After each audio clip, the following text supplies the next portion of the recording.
우리가 5월 가정의 달입니다. 계속해서 우리가 가정에 대한 메시지로 함께 나누는데, 오늘도 우리가 우리의 가정이 신앙으로 회복될 수 있도록 선포될 말씀 앞에 믿음으로 집중하는 귀한 시간 되시기를 축원합니다. 우리가 믿음으로 가정이 세워질 때에, 신앙으로 회복이 되어질 때에 우리의 가정은 말씀의 제목과 같이 믿음의 명문가를 이루어갈 수가 있습니다. 오늘도 하나님께서 우리의 가정들이 신앙의 유산, 거룩한 유산을 남겨주면서 하나님 앞에 믿음의 명문가로 반드시 세워져 가기를 주의 이름으로 간절히 축원합니다.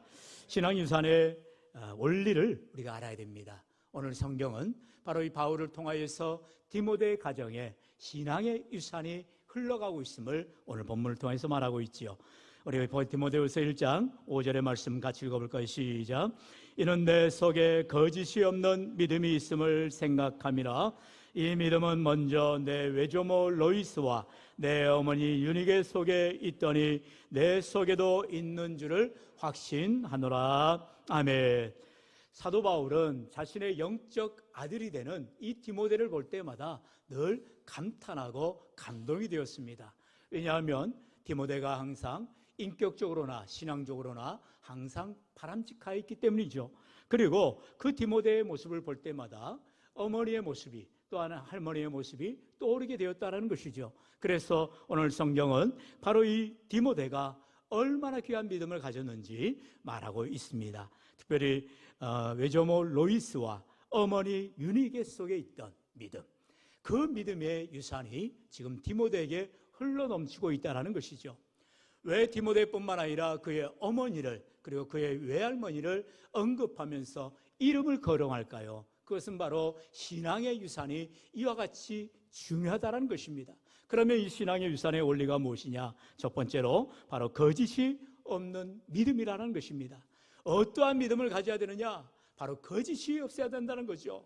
이 디모데를 볼 때마다 바울은 깜짝깜짝 놀라는 것이 늘 신실하고 변함이 없고 착한 믿음의 소유자였다라는 것이죠. 여기서 말하는 거짓이 없다라는 것은 그가 일구이연하지 않았다는 것이죠. 우리의 삶 가운데에 참으로 진실한 삶, 그 사람이 바로 믿음의 사람이 되어야 되고, 그 믿음은 바로 거짓이 없는 믿음이 될 때에 그의 가정이 참으로 신앙의 아름다운 믿음의 가정이 되어진다는 것입니다. 오늘도 우리의 자녀들은 언제나 부모의 뒷모습을 보고 자라나게 되어 있습니다. 부모들이 앞에서 아무리 말을 하여도 아이들은 뒷모습을 보면서 부모를 닮아가게 되어 있는 것입니다. 과연 우리의 뒷모습이 어찌할까요? 늘 믿음의 모습, 신실한 거짓이 없는 믿음의 모습을 가져야 할 것입니다. 바로 디모데는 그 외할머니 로이스와 어머니 유니게의 진실한 믿음을 보았기 때문에 그 믿음을 닮아가고 그 신앙으로 자라나고 성숙해졌다는 것을 말하고 있습니다. 또한 두 번째로 신앙 유산의 원리는 바로 최고의 자산이 바로 복음이라는 것이죠. 물론 자녀들에게 돈을 물려줄 수 있습니다. 그리고 건강을 물려줄 수 있죠. 요즘에 유전적인 질병이 얼마나 많아요. 그래서 건강한 자산을 물려주는 것 참으로 귀하지요. 그러나 어떠한 자산보다도 가장 최고의 자산은 바로 복음이라는 것입니다. 유대인들이 전 세계적으로 가장 큰 영향력을 끼치는 이유가 무엇입니까? 바로 유대인들은 재산을 물려주는 것보다 먼저 그들에게, 자녀들에게 토라, 즉 하나님의 말씀을 물려주었다는 것입니다. 오늘 우리가 믿음으로 가정을 이루어갈 때에 돈은 잃어볼 수 있지만 지혜와 믿음만큼은, 복음만큼은 누구도 뺏어갈 수가 없는 귀한 영적 자산임을 꼭 기억하시길 바랍니다. 그러므로 우리의 자녀들을 향하여서 늘 눈물로 기도하고 또한 하나님의 말씀으로 양육하며 그 영적 자산인 하나님의 복음의 말씀을 우리가 자녀손들에게 꼭 물려줄 수 있는 신앙의 유산, 거룩한 유산을 가지기를 축원합니다. 여러분, 이처럼 재산은 자녀들이 편안하게 살 수가 있어요. 여러분, 부자는 3대 간다 하잖아요. 그렇기 때문에 정말로 돈을 물려주는 것 너무나 중요하지요. 하지만 복음은 자녀를 위대하게 만드는 것입니다. 정말로 하나님의 사람으로 위대하게 세워져 가는 것은 바로 하나님의 말씀의 능력인 것입니다. 오늘 우리가 복음에 서야 될 이유, 바로 하나님의 말씀 위에 이 능력이 있음을 기억하고 오늘 우리의 자녀들에게 믿음의 신앙을 굳건하게 물려줄 수 있도록 우리가 도전하며 기도하며 사명 감당해야 할 줄로 믿습니다. 우리 한번 그림을 보여줄까요? 한번 예를 듭니다. 한국인보다 한국을 사랑한 언더우드 가문이 우리에게 얼마나 많은 도전을 주는지 몰라요. 지금 저 그림에 나오는 언더우드의 지금 맨 위쪽에 부부가 바로 언더우드와 그의 아내 릴리아스 호든이라는 여인입니다. 저 언더우드가요, 여러분 잘 알듯이 이제 뉴욕대를 나온 아주 전도 유망한 청년이었습니다. 나이 26살에 우리나라 1885년 부활절에 선교사로 최초로 조선 땅을 밟죠. 그런데 저 언더우드 선교사가 부인을 만나고 결혼하고 오지 않았어요.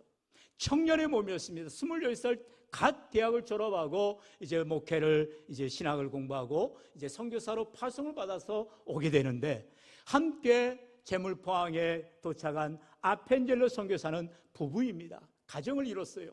그런데 저 언더우드 선교사는 그만 이렇게 아무도 가지 않는 흑암의 땅, 고통의 땅, 질병의 땅, 그 아무도 모르는 조선 땅에 간다는 소리를 듣고 그만 언더우드와 결혼하기로 하였던, 정원하였던 여인이 그냥 떠나버렸어요. 홀로 된 몸으로 외롭고 쓸쓸하게 아펜젤러 선교사와 함께 우리나라에 140여 년 전에 입국한 것입니다. 그런데요, 그 청각으로 청년으로 복음 들고 나온 이 언더우드 선교사가 오늘 우리가 잘 아는 연세대의 전신인 바로 연희 전문학교를 세우게 되고요. 그리고 또한 그가 선교의 사역을 잘 감당할 때에 미국 오하이주에 있는 세브란스라는 사람의 거액을 기부받아서 지금의 세브란스 병원을 세우게 되지요. 그리고 제중원, 이제 세브란스 병원 전에 있었던 우리나라 최초의 양의원이죠. 제중원에서 부인과 의료 선교를 감당하고 있던 이 릴리어스 호든을 만나게 됩니다. 그 선교사, 여선교사님은 이 언더우드 선교사보다 무려 8살이나 많아요. 그런데 아주 지혜로운 연이고 함께 선교의 사역에 힘을 합쳐서 가정을 이루게 되지요. 그리고 나서 가운데 있는 아들 원한경을 낳게 됩니다. 그리고 그 손자이죠, 맨 오른쪽 이제 원한이를 또한 낳게 됩니다. 여기에서 언더우드인데 이름이 바뀝니다. 한국식 이름으로 원두로, 그리고 아들은 원한경으로, 그리고 손자는 원한일원이란으로 이제 이름을 짓게 됩니다. 이렇게 놀라운 것은 언더우드 선교사가 자기가 선교 사역을 감당하고 돌아갈 수가 있어요. 본국으로, 미국으로 귀국할 수가 있는데 이제 평생을 죽기까지 우리나라 땅에서 선교 사역을 감당합니다. 그래서 아들도, 그리고 손자도, 그리고 중손자까지 4대가 우리나라에서 100년이 넘도록 신앙의 뿌리를 내리게 되지요.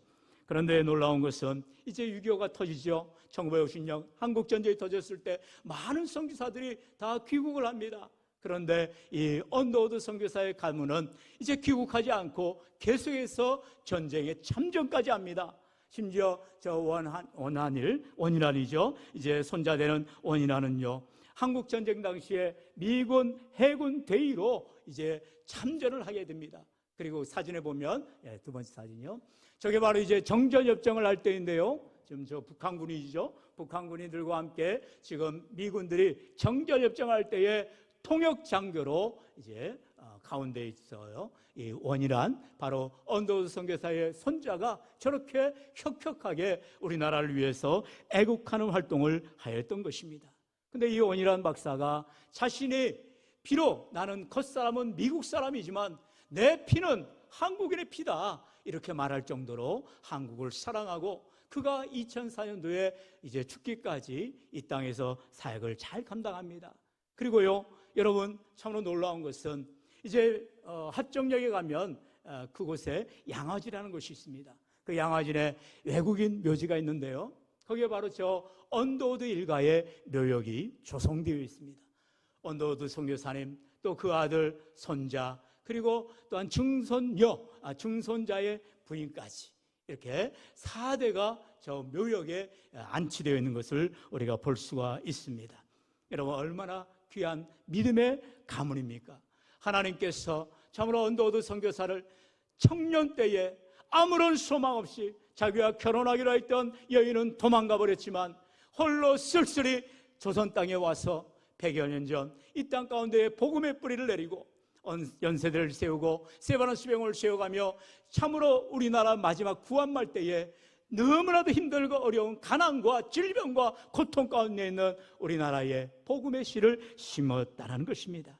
마지막 사진을 볼까요? 이제 언더우드 선교사가 죽은 지 100년을 맞아서 그 자손들이, 지금은 이제 자손들은 다 미국으로, 호주로 다시 본국으로 돌아갔죠. 자손들이 저 연세대 학장에 모여서 이제 할아버지를, 증조 할아버지를, 고조 할아버지를 기억하면서 함께 모여 사진을 찍은 것을 우리가 보게 됩니다. 여러분, 우리나라 역사상 외국인 가운데에 이처럼 자손 대대로 믿음의 뿌리를 내려가면서 명문가를 이룬 언더우드 가문을 볼 때마다 정말로 신앙의 유산이 얼마나 중요한지를 우리가 보게 되어지는 것입니다. 이처럼 신앙의 유산은요, 바로 우리에게 복을 준다는 것입니다. 우리가 신앙의 유산의 축복을 살펴볼까요? 우리 시편 1편 3절의 말씀 다 같이요, 시작.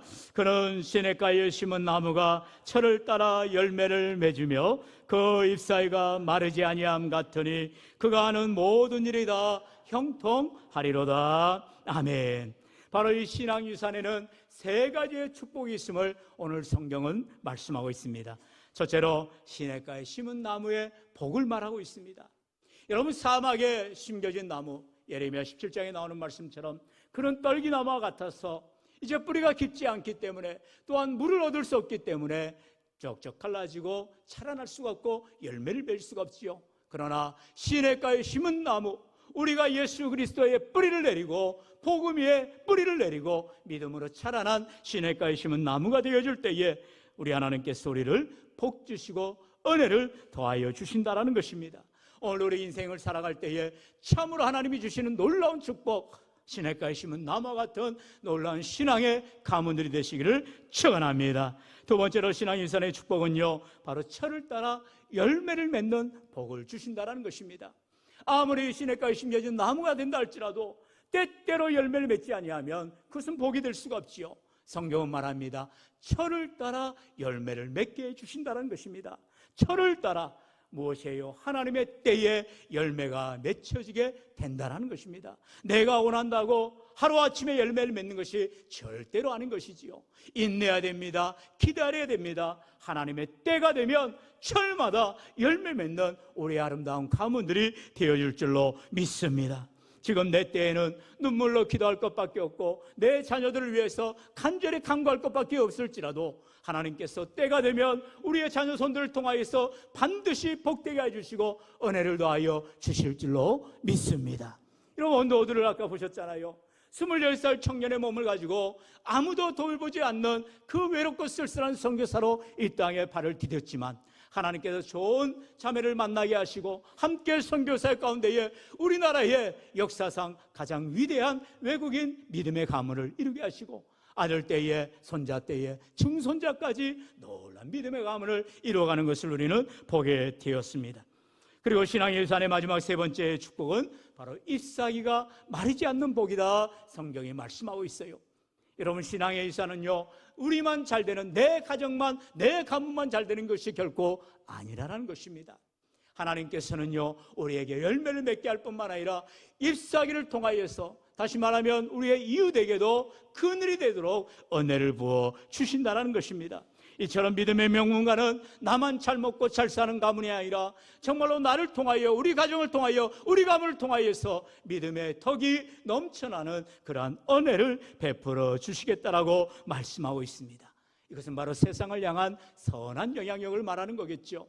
오늘도 우리가 언더우드 가문을 바라볼 때에, 디모데를 바라볼 때에 그의 어머니의 유니게의 신앙, 그의 외조모 로이스의 신앙이 그의 삶 가운데에 영향을 미치게 되어지고, 또한 믿음의 가문을 이루게 하시고 영광을 돌리게 하였던 것처럼, 또한 언더우드의 가문과 같이 참으로 홀로 외롭게 이 땅 가운데 와서 복음을 위하여서 하늘에 썩어지는 밀알이 되어질 때에 하나님께서 그의 자녀손들을 통하여 놀랍게 열매를 맺어가게 하신 것처럼 오늘 우리의 삶 가운데에 하나님께서 저와 여러분의 가정들마다 믿음의 가문들로 신앙의 유산을 남길 때에 반드시 하나님께서 은혜와 복을 나려 주실 줄로 믿습니다. 우리 마지막으로 이사야 40장 6절로 8절의 말씀 한 절씩 교독합니다. 제가 먼저 6절 읽습니다.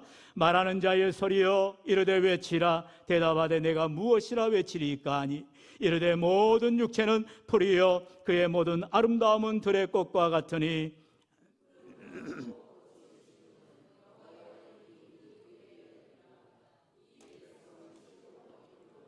다 함께요. 풀은 마르고 꽃은 시드나 우리 하나님의 말씀은 영원히 서리라 하라. 아멘. 풀은 마르고 꽃은 시드나 세상에 부귀어가는 아침 안개와 같습니다. 방금 있다가도 없어지는 것이 세상의 돈인 것입니다. 우리가 자녀손들에게 무엇을 남겨줘야 한다고요? 하나님의 말씀은 영원하다는 것입니다.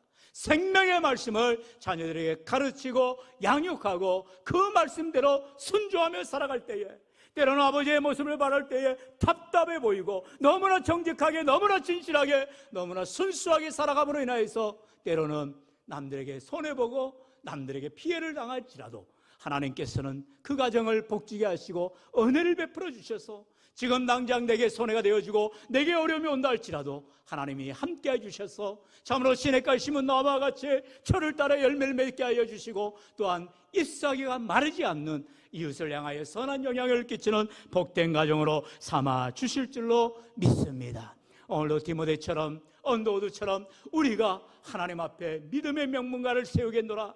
늘 우리가 5월 마지막 넷째 주에는 늘 하나님 앞에 하나님 우리의 가정이 아브라함처럼 이삭처럼 야곱처럼 지난주에 함께 말씀받았던 요셉의 가문과 같이 형통한 가정 되어지게 하시고 오늘도 말씀을 통하여 은혜를 받은 것처럼 외할머니 로이스와 어머니 유니게의 신앙을 본받아서 디모데의 믿음을 가지고 나아가게 해 주옵소서. 우리나라 선교처기에 정말 홀로 외롭게 선교사로 와서 하나님께서 아름다운 가정을 이루게 하여 주신 언도대의 가문과도 같이 그의 아들 때에 손자 때에 증손자에 이르기까지 우리나라의 귀한 사역을 감당하게 하시는 은혜를 보면서 하나님 우리의 가정들이 시냇가에 심은 나무와 같은 축복의 가정 되게 하여 주옵소서. 언제나 신앙의 유산을 남기는 믿음의 가정 될 수 있도록 오늘도 결단하며 하나님 앞에 믿음으로 나아가는 저와 여러분 다 될 수 있기를 주의 이름으로 간절히 축원합니다. 축원합니다.